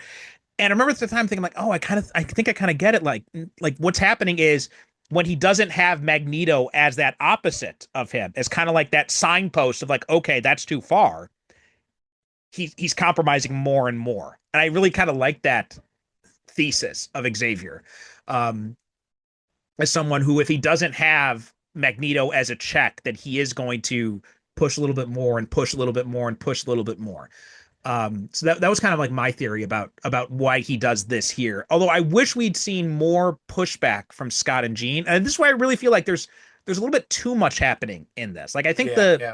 the Cable and Rachel stuff is good, but it feels so out of place in this issue. It's not this is not the time for that. I understand you want to establish that, but you don't have to have Colossus being there for Cable to go after the acolytes, because you still have Spore there as a prisoner. Right. So you can always have like the next issue, Cable goes and tries to kill Spore or something like that. I think that would have worked fine. And I then you agree. could focus on the Cable and Rachel stuff. And then and also the Scott the Jean and Rachel stuff too. This is a big thing that's been building like ever since what, Days of Future Present, I think it was. Yeah, I And think so. it's just been in the background there. And then in 2 pages, it's resolved. And I'm like, it feels really rushed here. We also get the I announcement of agree. their, you also get the announcement of Gene and Scott's engagement here too, which again, this kind of stuff, it's just, they're rushing through a lot of stuff. Like you wouldn't even announce that in the X-Men books. You're announcing it in one of the satellite books. Yeah, well, they're also announcing. They're not announcing it so much to the reader as like Kurt and Kitty and those folks, right? Yeah. So I guess they figured like, okay, since we're here, we might as well share some good news. Um, which I mean, again, it does feel a little bit out of place. I think you're right. I think you know Cable has every reason to show up in the next issue. Even if he came with them this issue, maybe he just hangs around for Hmm. another issue and does that. And I think that you could also then explore some of the Jean and Rachel stuff in that, because I think Jean is much more likely to feel Rachel's need for connection. Scott is kind of oblivious to it. Hmm. And he has a distance, an emotional distance anyway. But these are all threads that are going to be sort of continued on in a couple of issues at in X-Men 30 when Scott and Jean actually get married and Right. Rachel's in the bridal party. and they Yeah, have those nights. Yeah, talk about a quick engagement, huh? yeah. They did not waste any time with that. I know, I know. Well, they got engaged. They got engaged, I think, at the end of that Thanksgiving issue, Oh, right? okay. And I actually thought this Excalibur issue was the first time they got no, engaged. there was a Oh, okay, okay. yeah, they had gotten engaged in that Thanksgiving issue. They go for a walk apart from the rest of the team, and they're talking about their history together and all the things they've done, and Jean's death and resurrection and the whole thing. And Jean actually sort of proposes to Scott. Oh yeah, I And have a I have not reread those issues in a long time, so I'm gonna have to go back and check they're those out. lovely. They're lovely, lovely issues. Um, but yeah, so I think it's about a year from engagement to wedding, which makes sense. Like in real time, like all right, you get engaged and you get married a year later. That seems reasonable. And then so then we skip the Blood Ties crossover in Yeah, this. But then we do have one other part here, and this happens a bit later. So this is yeah, 315, and this is the trial of Neophyte, which and Colossus is serving as his defense here, which is a good issue, but it did make me wonder, like, why does Neophyte even go back at this point? Because he's been gone for all this time. And they kind of like hand wave it away here. So I thought it was just kind of I mean, as much as I like, and I feel like this is the first time that Lobdell is really kind of keying into Colossus as a character. Um, and then later on, he'd be the one to kill Colossus again. Like, my God, right. I really think Lobdell's got something against Peter. No, I remember really liking this issue when it came out. Again, it's a little bit of a quieter issue. There's a little bit of mild action, but it's basically like a courtroom drama on Asteroid Mhm. M, you know. And I think when I originally read it, I don't know that I even remembered Neophyte's role in betraying the acolytes. They do a decent job summarizing it, but I don't think I had remembered this time because I read it all in a chunk. I think I felt its cohesiveness with the rest of the crossover a little bit more firmly, and I liked the dynamic of Colossus being among the acolytes. I like the fact Mhm. that you know you've got Exodus, who is now essentially running the show, claiming to speak for Magneto, who, of course, at this point is, essentially brain dead and can't speak for himself. But Colossus is almost like a caretaker, like he's doting on Magneto. He's taking care of Mhm. him, and he is the voice of reason. He is when the acolytes want to attack Neophyte, it's Colossus who says, "Well, everybody needs a defense, regardless Mhm. of what they've done, what they're being accused of. Everybody is entitled to a defense, and he's no different." I really liked it. I thought some of the personalities of some of the acolytes came through a little bit. I always liked those characters. I wish more had been done with them over the years, but I always really liked the acolytes, and I liked Exodus as a character. And to me, this Colossus's defection and the fact that he stayed with the acolytes so long made a lot of sense considering the tragedy that he'd been through. And when he leaves following Ileana's funeral, his explanation always rang true with me. It's like, look, I tried your dream, Xavier. I tried it Mhm. for years. I did it in good faith. You will not find a better, more loyal student X-Man than I am. And your dream failed me. Look at what's happened to my life since I joined you. Even if it's the wrong move, I feel I owe it to myself to try a different way. And Mhm. maybe this will work and maybe it won't, but I feel like I need to try something else because after all, like, and he doesn't say this, but like doing the same thing over and over again and expecting different results is the definition of insanity, right? So Right. he's not insane, so he better try something else. Something else too was interesting was Exodus's how he's basically doing what Cortez was doing before too, claiming to be like the heir to Magneto and all that. Yeah. And this is at a point where he had killed Cortez, and then and talking about the acolytes, like they've been so inconsistent over the years. Like these guys have been killed and brought back without any explanation, more than probably any other characters in Marvel. It's like they're always like shuffling back and forth between, oh, they're dead, and then next time they appear, oh, they're alive again, or this one got his arm pulled off and now it's back on, and like all sorts of weird things. Um, But one of the things interesting here is how because it looks like he's about to kill Neophyte. And I didn't realize this the first time around, but this time it really kind of clicked in when he's delivering the judgment at first. And then Colossus steps in and he challenges Cortez. I mean, not Cortez. See, it can't challenges Yeah, Exodus. Exodus.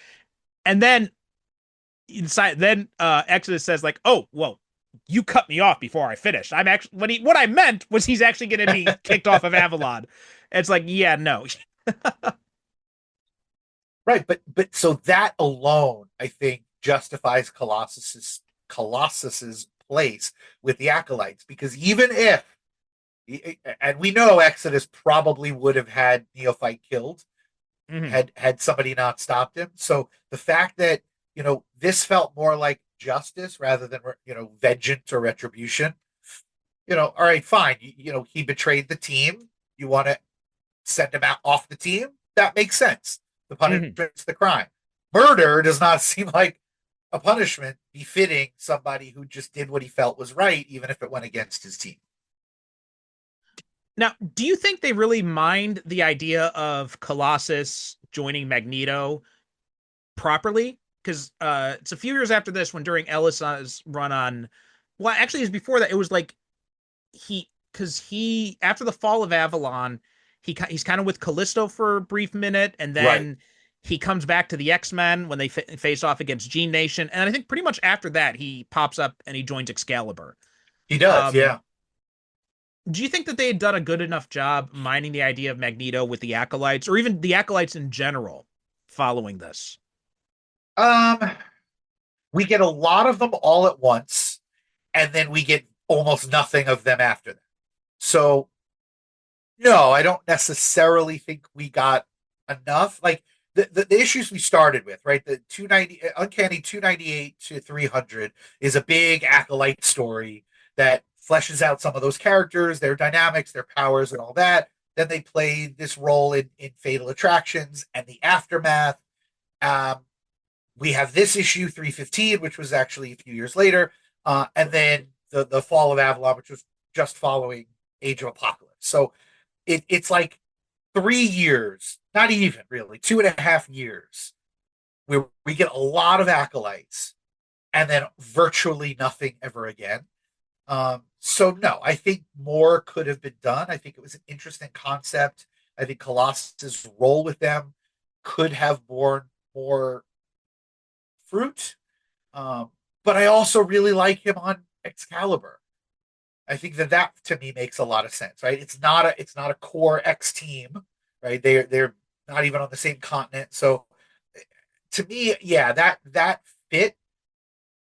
The fact that he's now on a team with Kitty made sense. His relationship with Kurt, his there's a bit of a romantic something with Megan that develops with him, um, and all of those things I really liked. When he puts Pete Wisdom in But traction. absolutely, And absolutely. it's So funny they try and justify it. Like, well, he was just in this armored. He's like, actually, that was kind of more like hysterical slaps. Really, it's like hysterical slaps. yeah, it's a kind of thing where yeah, it would have been nice if we had gotten a little bit more development of this before they decided to end it all. But I'm not wholly unhappy with the way it all shook out. Yeah, it's funny with the acolytes. Looking back on this, I had always gotten the set when I was reading them, in these different chunks that I was reading at the time, because I had read, the lead up to Fatal Attractions and Fatal Attractions before I even read X-Men 1 to 3. So I was always under the impression that those other acolytes that they were all introduced in that first arc, and then I go back and realize, oh no, it's pretty much just Cortez was in that first Right, arc, right.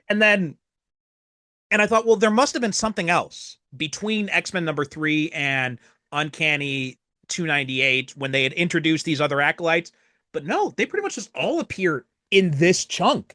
And this Yeah. is like the bulk of the appearances they have. And I think the only other time when I think they really got a really good showing was after the fall of Avalon when they're with Cyclops in Australia in the outback. That was a really cool issue. I And love that. I was almost tempted to include that in this reading as well, because that was a really awesome issue. First off, it did a great job showcasing Cyclops's skills as a leader, and which at this time in the X-Men comic books, I really feel like Cyclops got the shaft of like almost any character in the X-Men. Um, but that was one of the issues that really kind of stood out to me with him. But we also got to see like the acolytes starting to question themselves. And I thought there was a lot of really interesting stuff that happened there, especially with Scanner, who was always kind of like this kind of Yeah. like background acolyte character you never really thought much of. And then she got a lot of development in that issue. Yeah, I mean, again, it's been a minute since I reread those, but I do remember, them being resistant at first to Cyclops sort of taking charge. Like, we don't follow you. Mm, You're essentially our enemy. But then they see very quickly just how capable he is, and they have to be objective about it. Realize their best chance for their own survival is by following him, yeah. and so they do it, and it's another stunning Andy Kubert drawn issue. But what's neat about it too is while Scott is leading the acolytes to safety, Colossus ends up with Magneto. Hmm. He stays back with Magneto when the asteroid is coming apart, and so he's not part of that. So, Yeah. Cyclops doesn't have anybody to advocate for him, because if Colossus had been there, he might have said, "Look, trust this guy. He led me enough Right. times. I know." But it's nice that they were separate for that. Now, what about what happened to Magneto after this? Because he was in this vegetative state. I mean, they kind of hinted something here with like the end of 315. There's kind of like this faint idea of a smile on his face. Right. Um, and then, after he gets jettisoned from Avalon, we then meet up with Joseph in South America. I think it was South America or Mexico, one of the two. And then we get that whole thing. And it's kind of this idea that, oh, this guy is Magneto. Somehow he's younger though. Yep. And then we get that whole thing where it's this question of who is this guy Joseph. Um, and then in the trial of Gambit, we find out that Magneto is back. And then we get the Magneto War, which had like this really weird. I mean, Alan Davis, I hated this at the time. In Yeah. retrospect, I kind of sympathize with Davis because he was given kind of like a shit gig, but Yes, he and it was. basically kind of glossed over where it's like, oh well, it's this clone. There was this previously unknown mutant. She had found Magneto after Avalon. She had restored his memory somehow, and then she had him fight Joseph, and then Joseph ends up in South America, and that's how that all picks up there. And this reveal that Joseph was just a clone, and then when Joseph would come back a few times, like he kills himself, he sacrifices himself in the Magneto War, and then he gets brought back in the Not a Hero series. He gets brought back in the Uncanny X-Men series right before the Krakoa era. And it was just a really weird way that they were handling him after his resurrection. What was kind of your take on all of that kind of stuff? At the time, I was along for the ride, right? I mean, I was young, I was impressionable. I didn't have the experience with quite the breadth of comics that I have now. So I was basically up until about 1998, 99. Like I was reading X-Men exclusive. So I was along for the ride. We also have to remember what was going on at Marvel as a company as the 90s progress. Like, so when Fatal Attractions happens in 93, the boom of the early 90s is still in full effect. And Marvel's riding high, and X Men is the absolute jewel in their crown. And it's like they could do no wrong. And by the time we crossed over into the late 90s, Marvel is filing for bankruptcy. And, the bust part of it had really gone down. And you had a tremendous sort of editorial shifts, and there was a bit of panic, frankly. I mean, there was just panic as to what they were going to do. You had Joe Kelly and Steve Siegel, who had come on as fresh new blood on the books. They had these big plans, and editorial absolutely stymied them at every turn, to the point where after a year and a half or so, they both quit, leaving whatever plans they had for the characters moving forward to just rot. And so, yeah, Alan Davis, who at that point is a writing and art veteran of certainly the X-Men franchise, and comics as a whole. And he's brought on as like a bridge, right? They're like, you write and draw a couple of issues just to get us to the next thing. And he ends up staying on for like a year and a half. And they give him the basic plot outlines for the things that they wanted to do. He throws in some of his other stuff. And I just don't know that there was a ton of oversight. And yeah, it ends up kind of feeling a bit of a mess. It's not an unentertaining mess most of the time, but it is a bit of a mess. And I I tried to look at Fatal Attractions sort of on its own terms rather than seeing kind of what fruit it bore. Like you mentioned, the hate goblin that turns Xavier into Onslaught. Like I don't consider that an offshoot of Fatal Attractions because that was not the intention of it. Magneto being de-aged and represented as Joseph. That wasn't one of the intentions of Fatal Attraction. So I don't sort of, you know, lump it in with that. So some of those stories that happen later on as an offshoot, I like. Some I'm less enthusiastic about. Um, but I still think going back to Fatal Attractions itself, the event itself, the design of it, the execution of it, the vast majority of it just works so well for me that there's other things that I'm willing to forgive because I just like the core of it so. Yeah, I got mixed opinions on some of that latter stuff that came after. Like you said, at the time, I was really kind of digging it because I was kind of going along for the ride. In retrospect, I really think that they had some interesting stuff with Joseph that just kind of like withered. And I think I've read somewhere that Lobdell's actually original intent, what it was a clone body for Proteus or something like that, or something Ah, along those lines. Like that was kind of like the his intent or something. And then they just kind of mucked it up over the course of things. And yeah, Davis's stuff. And I remember, and Lobdell had said, I think originally Operation Zero Tolerance. His original idea for it to end was as they're taking Bastion away in the helicarrier, then the actual last page, you see like there's this shot of like, you have like Iceman and Cecilia Reyes and Marrow, and it's like pulling out, pulling out, pulling out. And apparently, like after that pull out, you were supposed to see like Magneto tear apart the helicarrier, and then he oh, was going to come back, and it was going to start a huge, and that was going to start a huge big thing. Um, but he was vetoed on that, and then that's why that was his last issue. And then ah, Kelly and Siegel, they were supposed to do something with uh it was supposed to involve like Magneto, not just an EMP, but it was like reversing the magnetic poles. And there was some yeah, preview art that showed like the X-Men in like Arctic gear or something yep. like that. And so that was something else that was supposed to happen too. So I'm really curious, like the what ifs, the original plans for a lot of these X-Men stories in the 90s are very interesting. And I really think like at some point I want to see like a tell-all book where somebody talks to all these writers and talks about like all the ideas that they would have had and kind of see like and write a book about that, like Marvel the Untold Ooh, Story or something along those lines. ooh, I like that idea. I like that idea a whole lot. Yeah, because most of these writers are still alive. Mhm. So, and most of them have no problem, giving interviews, talking about this kind of stuff. But yeah, focus just on, here's this plot thread that was never followed up on, or you left the book at this point. What would have been, the next story, or what would you have done then? Which I think kind of did, there was this comic a few years ago, X-Men Forever, that Right. Chris Claremont wrote and Tom Grummett drew, where they kind of continued with where Claremont would have gone after his It run. was Yeah, it was kind of a weird thing because you look at what Claremont has said about his original plans and what he had actually did in X-Men Forever, and you realize, oh, that's not at all what you had originally planned. So like it was the original push of the book was like, okay, you're picking up where you left off.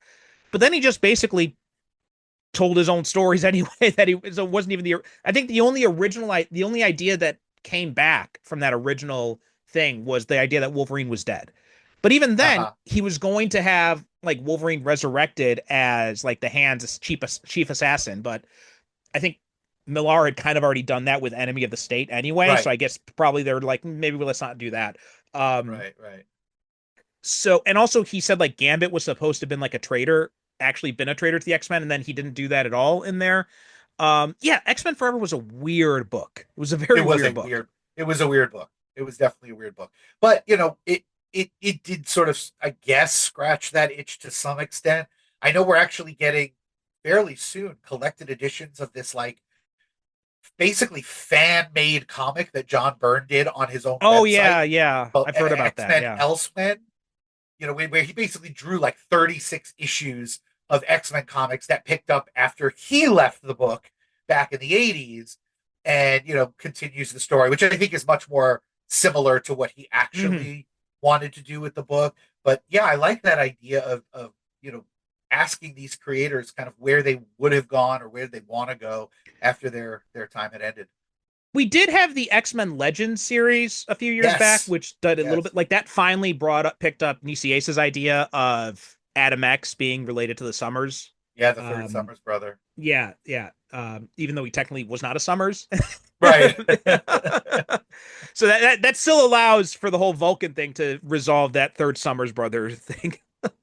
I suppose. Yeah. But it's an interesting crossover to go back in. I think in retrospect, I think some of the Magneto stuff, his characterization kind of vacillates a little bit between, and I think there could have been more done to like kind of, especially the idea of him against the Alkalites and like the whole idea of like, well, you guys are taking Magneto's ideas too far, and I would have liked to see Magneto engage with that more, but Yeah.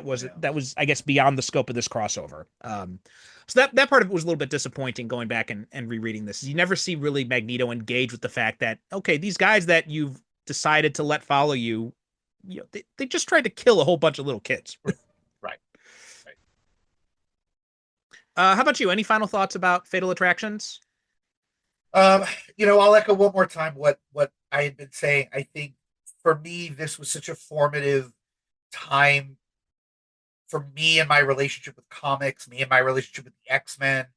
It demonstrated the power of a shared universe of stories when it's done really, really well, when people care about the characters and they want, you know, they want it to be more than just spectacle. I think the writers and artists here are generally working at, for the most part, the peak of their powers on these characters at a time when the franchise itself was at its peak.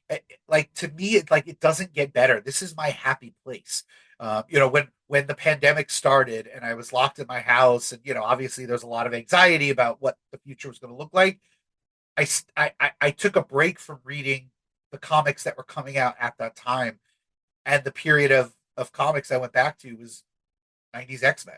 I went back to early Yeah. 90s X-Men because and it really started with like the, you know, the Mutant Genesis, the Claremont Lee Hmm. stuff into, you know, Executioner Song, and this just, it sits right in the middle of these wonderful, wonderful characters and stories and creators.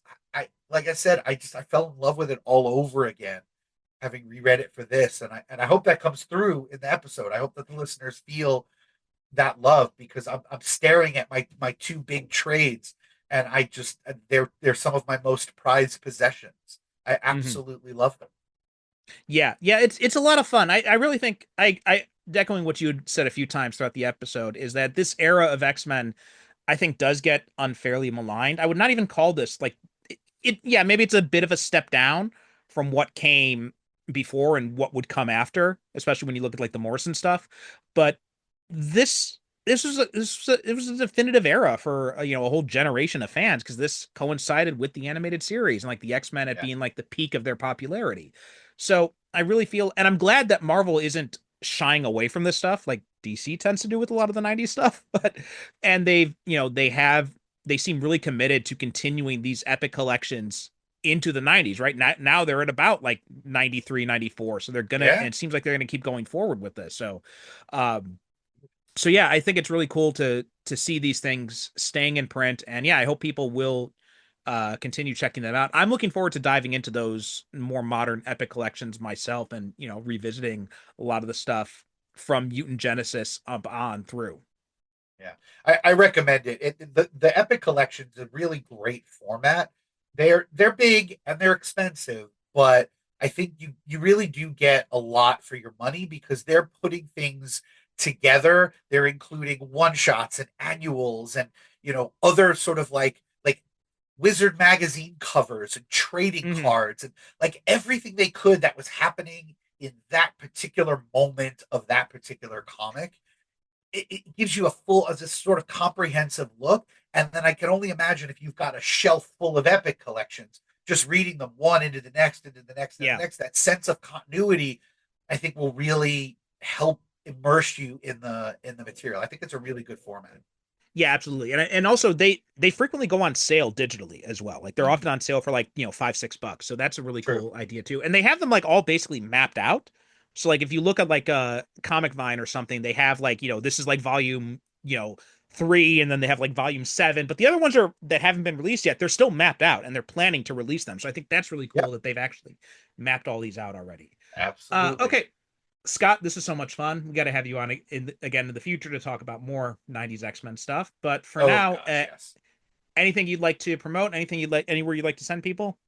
I'm not really much on social media. I don't create my own content. My day job and my family keep me pretty busy, but you can certainly find me. I am a frequent guest on the podcast Digging for Kryptonite with Anthony Desiato as well. So I'm over there. If you liked what you heard from me here, pop over there and hear me a little bit more.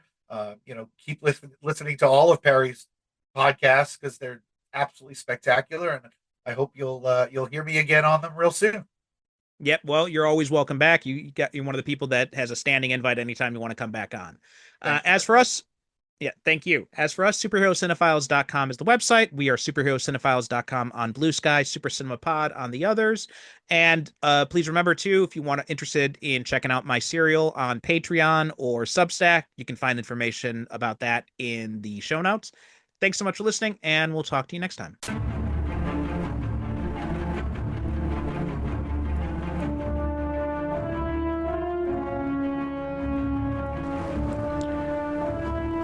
Thanks for listening to the Superhero Cinephiles podcast. Superhero Cinephiles is produced by me, Percival Constantine. The show is created by myself and the late, great Derek Ferguson, our host emeritus. Visit us on the web at superherocinephiles.com to listen to past episodes or find out how you can be a guest yourself. Support the show by visiting our advertiser links or click the Buy Me a Coffee link on the website to make a one-time donation. We are Super Cinema Pod on both Instagram and Blue Sky, so please be sure to follow us. We'd also appreciate if you could rate and review the show on Apple Podcasts and share us with your friends.